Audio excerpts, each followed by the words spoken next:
جو چیزیں 26ویں ترمیم میں آپ سے رہ گئی تھی آپ اس کو تسلسل دینا چاہ رہے تھے. یہ اس بات کا ثبوت تھا کہ 26ویں ترمیم پاس کرتے ہوئے وہ امینڈمنٹس آپ نے سمجھا تھا کہ وہ آئین قانون کے خلاف ہے, وہ وفاق کے تقدس کے خلاف ہے, وہ جو ترامیم آپ لانا چاہ رہے تھے. آپ پورے وفاق کو داؤ پہ لگا رہے ہیں. یہ بعض لوگوں کو یہ پاور دینا, یہ سے وفاق کو خطرے میں پڑ جائے گا. مولانا صاحب آئے, مولانا صاحب کو پتہ ہے ان کے ساتھ ہم نے بڑی کوشش کی. شاید اس مرتبہ ہمیں مولانا صاحب کے گھر کے چکر نہیں لگانے پڑیں گے اور آپ کے ساتھ شاید کمیٹی میں بھی نہیں بیٹھنا پڑے گا, لیکن ہم اپنا آواز احتجاج کے طور پر ایوان پہ اٹھائیں گے کہ یہ ایوان پہ حملہ ہے. تناؤ بہت بڑھ چکا ہے, دہشت گردی عروج پر ہے, خسارہ ٹاپ پر ہے, لوگ اپنی زندگی کو مزید داؤ پہ نہیں لگا سکتے. اس وقت پاکستان کی سالمیت کا فکر کرو, خطرے میں نہ ڈالو بعض لوگوں کے لیے. یہ میرے پاس 16 سپٹمبر 2024 کا ڈیٹا ہے, میں نے اس ایوان کے سامنے رکھا کہ 16 سپٹمبر 12 بجے سپریم کورٹ کے پاس پینڈنگ کیسز کی تعداد 55,000 تھی. آج جناب اسپیکر ایک سال بعد سپریم کورٹ میں 56,000 کیسز کی پینڈنسی ہے. کہاں گئے آپ کی سینئر ججز؟ پورے ملک میں گونج ہے اور وہ یہ ہے کہ ایک طوفان برپا ہونے والا ہے اور وفاق صوبوں پہ اس مرتبہ حملہ ہونے لگا ہے. یہ بہت بڑی بدقسمتی ہے کہ جب وفاق بنتی ہے اور لوگ اپنے ایوان میں اپنی سیٹوں کو سنبھالتے ہیں تو وفاق کی ذمہ داری بنتی ہے کہ اکائیوں کو مضبوط کرے بجائے اس کے کیس کو کمزور کرے. اس حکومت کو تو شکر کرنی چاہیے تھی جب 16 سیٹوں کے ساتھ آ کر کے جنہوں نے پوری حکومت سنبھالی. جس طرح لوگ کہتے ہیں ان کو تو شکر کرنی چاہیے تھے کہ اپنی سیٹوں پہ بیٹھ گئے, ورنہ جس طرح غالب کہتا ہے ورنہ شہر میں غالب کی آبرو کیا ہے. ان کے پلے تو نہ عوام کا مینڈیٹ ہے, نہ عوام کا سپورٹ ہے, نہ عوام کا اعتماد ہے, اور نہ ان کے پاس آئینی قانونی کوئی بھی جواز اور جسٹیفیکیشن اور اتھارٹی ہے کہ آئین میں ترمیم کر لیں. پہلے تو ایوان میں ہماری سیٹوں سے ہو کر کے اپنی میجارٹی پوری کر لی, لیکن جناب اسپیکر آئین میں ترمیم کرنا ایک سیریس ایشو ہے. آئین میں جب ترمیم ہوا کرتی ہے تو ساری دنیا ترمیم کرتی ہے. آئین کوئی صحیفہ نہیں ہے کہ اس میں آپ ترمیم نہ کریں, لیکن دنیا میں جب بھی ترمیم ہوتی ہے تو وہ کنسنسس سے ہوتا ہے اور ان چیزوں پہ ترمیم آتی ہے جس میں قوم کی ضرورت ہو. انڈیا کے آئین میں 106 ترامیم ہوئی ہے, لیکن صرف 3 مرتبہ ان کی حکومت کے پاس 2/3 میجارٹی تھی, باقی کبھی میجارٹی ان کے پاس نہیں رہی, لیکن وہ ترمیم ایک کنسنسس کے ساتھ ہوئی ہے. امریکہ میں ایک مرتبہ ججز کو بلایا گیا جوڈیشری کمیٹی کے سامنے اور انہوں نے کہا کہ USSR اس لیے کمزور ہو گیا ہے اور امریکہ اس لیے مضبوط ہے کہ امریکہ میں رول آف لا ہے, اور USSR اس لیے کمزور ہو گیا ہے کہ وہاں سارے اختیارات ایک بندے میں سپرد کر دی گئی, اس میں طاقت دیا گیا. جناب اسپیکر, جب 18ویں ترمیم ہوئی کنسنسس کے ساتھ, یونٹی کے ساتھ, پورے قوم کے ساتھ, سارے ادارے آپ نے ڈیوالو کر لیے ہیں سارے اکائیوں پہ, اس کو پورے دنیا نے مانا, پارلیمان نے مانا, اس پہ لوگوں نے سیلیبریٹ کیا. 101 آرٹیکل میں آپ نے چینجز کی.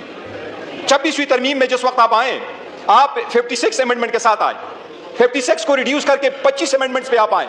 25 آرٹیکل میں آپ امینڈمنٹ کرنا چاہ رہے تھے اور اس میں سے پھر آپ 18 پہ آئے, اور 18 میں حکومت کی جو امینڈمنٹس تھی ان میں 4 آرٹیکل پہ ہمیں شدید اختلاف تھا, اور ان میں سے ان کی کانسٹیٹیوشنل بینچ, ججز کی مدت ملازمت اور الیکشن کمیشن کو دوام بخشنا, یہ بڑا اس پہ ہمیں اعتراض تھا. جناب اسپیکر, اس وقت بھی اس وقت آپ نے جو چیزیں 26ویں ترمیم میں آپ سے رہ گئی تھی آپ اس کو تسلسل دینا چاہ رہے تھے. یہ اس بات کا ثبوت تھا کہ 26ویں ترمیم پاس کرتے ہوئے وہ امینڈمنٹس آپ نے سمجھا تھا کہ وہ آئین قانون کے خلاف ہے, وہ وفاق کے تقدس کے خلاف ہے, وہ جو ترامیم آپ لانا چاہ رہے تھے. اس وقت آپ نے اٹیک کر لیا تھا عدلیہ پہ, اس وقت آپ پورے وفاق کو خطرے میں ڈال رہے ہیں. جناب اسپیکر, جو لیک ہوا ہے, پہلی بات تو یہ ہے کہ کیوں اتنا بڑا ترمیم عوام کے پاس, ایوان کے پاس, نمائندوں کے پاس ایک لیک آؤٹ ورژن کے سامنے لوگوں کے پاس آ جائے. جناب اسپیکر, میں 4 پوائنٹس عرض کروں گا. سب سے پہلے میں 27ویں ترمیم پہ بات کرنا چاہ رہا ہوں. جناب اسپیکر, آپ نے کہا کہ ایجوکیشن اور پاپولیشن کو وفاق سے کو ہم نے دینے ہیں صوبوں سے لے کے. ایجوکیشن اب irreversible ہے. ایجوکیشن دنیا میں ہمارے آئین نے ہمیں ڈال دیا کہ ایجوکیشن فنڈامنٹل رائٹس ہے. امریکہ کے آئین میں کہاں لکھا ہے کہ ایجوکیشن فنڈامنٹل رائٹس ہے؟ لیکن یہ سرکار اسٹیٹ کرتی ہے.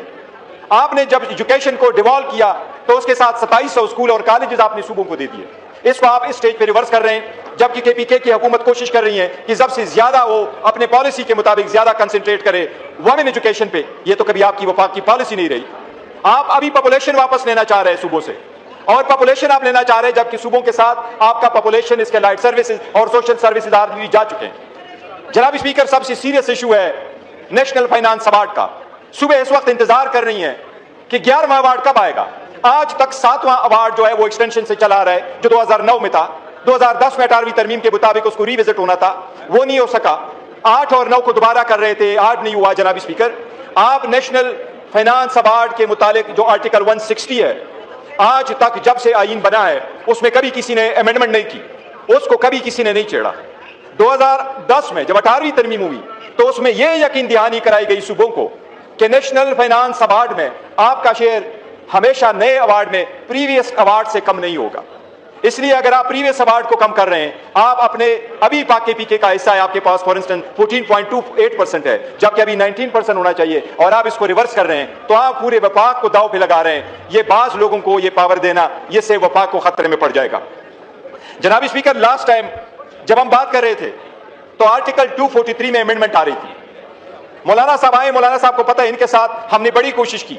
शायद इस मरतबा हमें मौलाना साहब के घर के चक्कर नहीं लगाने पड़ेंगे और आपके साथ शायद कमेटी में भी नहीं बैठना पड़ेगा, लेकिन हम अपना आवाज एहतजाज के तौर पर ईवान पे उठाएंगे कि ये ईवान पे हमला है।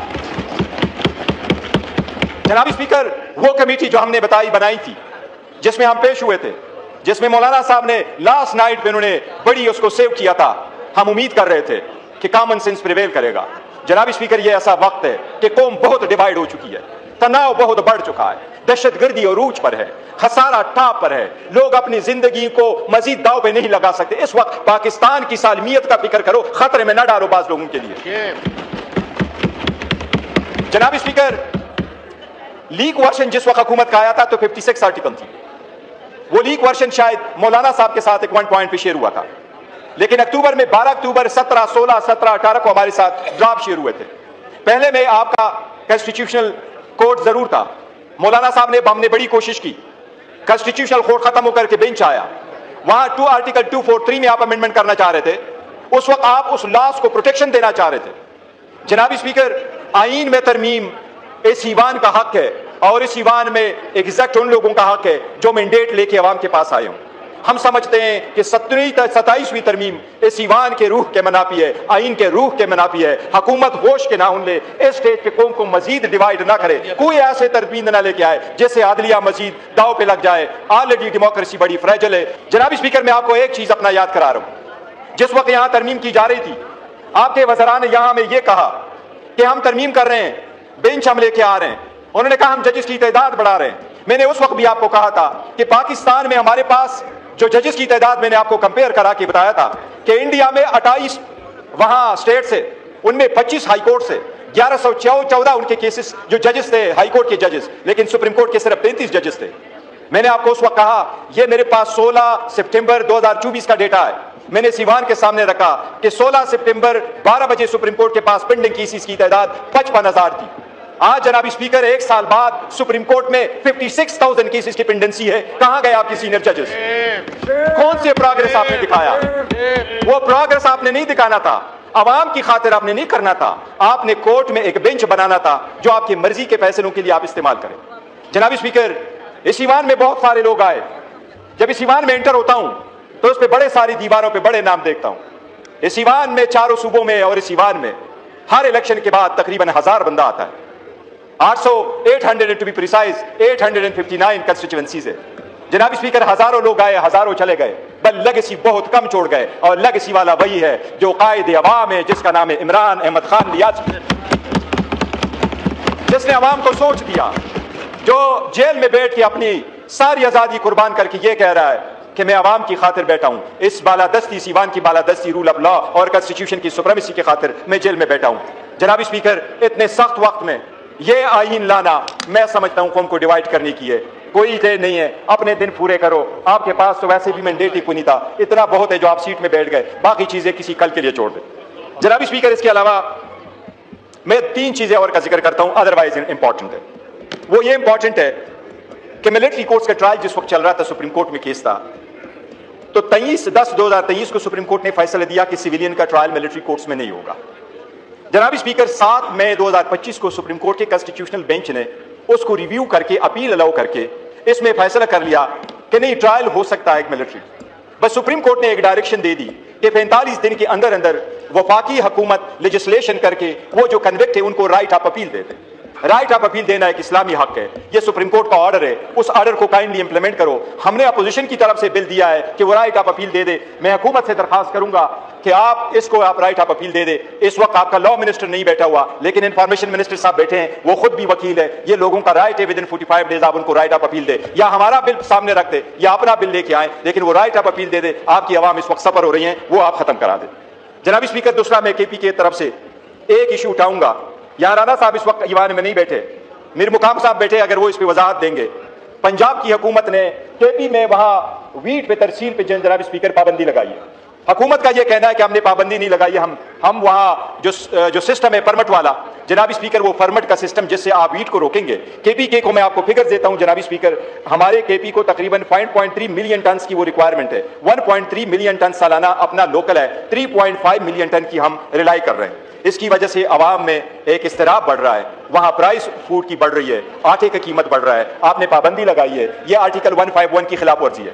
वजीर आजम ने कहा था कि मैंने पॉलिसी बनाई, वीट पॉलिसी 2025, और उस पॉलिसी के मुताबिक हम इंश्योर करेंगे कि इसको डीरेगुलराइज करे. लेकिन वजीर आजम साहब, मेरा ख्याल है आजकल 20 महीनों में उसने 34 फॉरेन विजिट किए हैं. लगता है आजकल वो सफर की नमाज मेरा ख्याल इस्लामाबाद पढ़ते हैं, उसके तारक साहब के साथ भी. तो वो इधर जनाब स्पीकर, उनको मेरी रिक्वेस्ट होगी कि उस पर आप तवज्जो दे दे, ये बड़ा सीरियस इशू है.